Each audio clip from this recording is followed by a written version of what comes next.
कुछ दिन पहले मैं अपना इंस्टाग्राम स्क्रॉल कर रहा था और उसी समय मुझे मालूम चला कि 1969 में जो अपोलो 11 मून पे लैंड हुआ था वो एक झूठ था।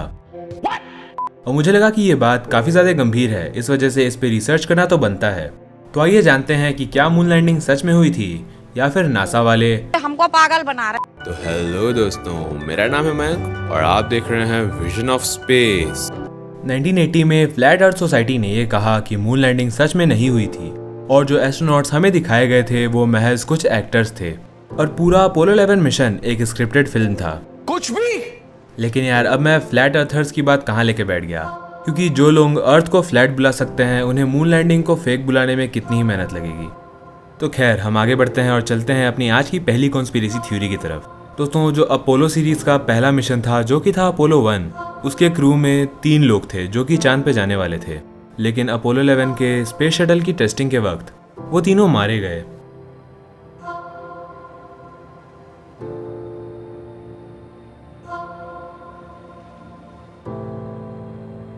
और कुछ लोगों का ये कहना है कि इस बार नासा ने पब्लिक से मिलने वाले हेट के डर की वजह से ऐसा किया, और साथ ही साथ उसका ये कारण भी है कि नासा को फंडिंग लगातार मिलती रहे। तो अब आप ये सोचेंगे कि नासा को अपोलो 11 करने की जरूरत ही क्या पड़ गई।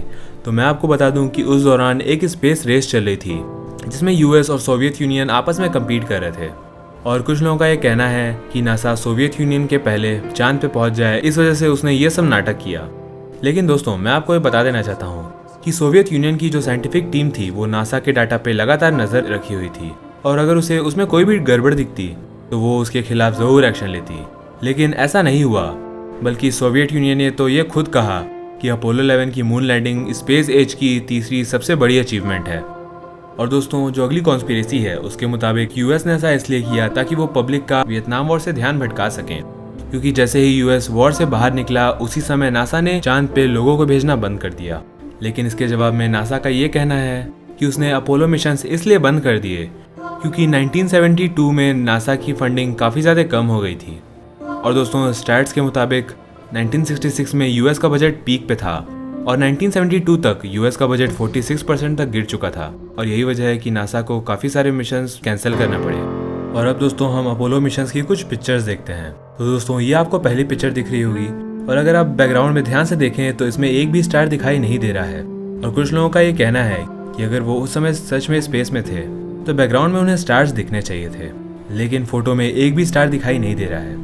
तो दोस्तों, मैं आपको बता दूं कि जिस जगह पे मून लैंडिंग्स हुई थी उन जगहों पे धूप उतनी ही थी जितनी धूप हमारे अर्थ पे दोपहर के समय में होती है। और जैसा कि हमें मालूम है कि दोपहर के समय में हमें तारे दिखाई नहीं देते, तो मुझे उम्मीद है कि आप समझ गए होंगे। और अब दोस्तों, आप ये वाली पिक्चर देखिए।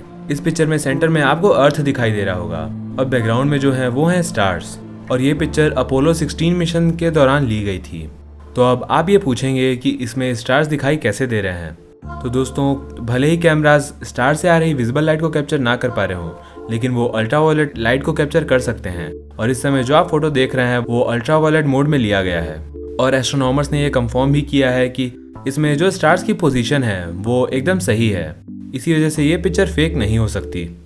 और अब आगे बढ़ते हुए आप इस पिक्चर को देखिए। ये वही स्पेस सूट है जो अपोलो मिशन दौरान पहना गया था, लेकिन अगर आप ध्यान से इस सूट पे पैरों की तरफ देखें और अब इस पिक्चर में आप एस्ट्रोनॉट्स के पैरों के निशान देखें तो दोनों निशान बिल्कुल मैच नहीं कर रहे हैं। तो अब आप ये सोचेंगे कि ये कैसे हो सकता है।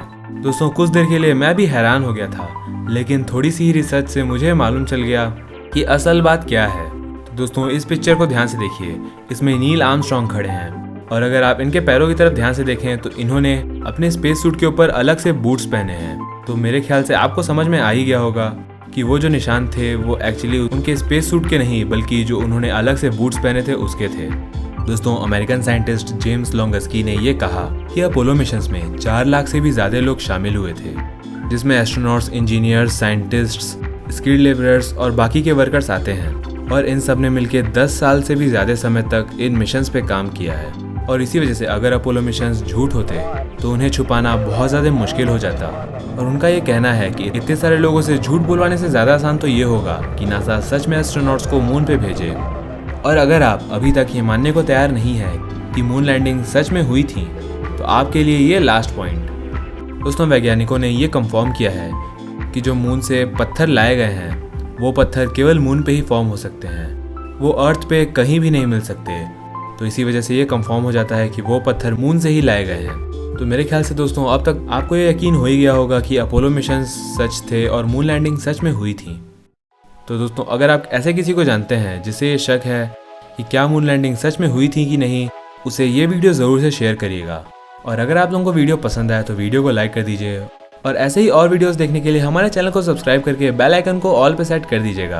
और अगर आप मुझसे पर्सनली कनेक्ट होना चाहते हैं तो मेरे इंस्टाग्राम हैंडल को भी जाके फॉलो कर लीजिए।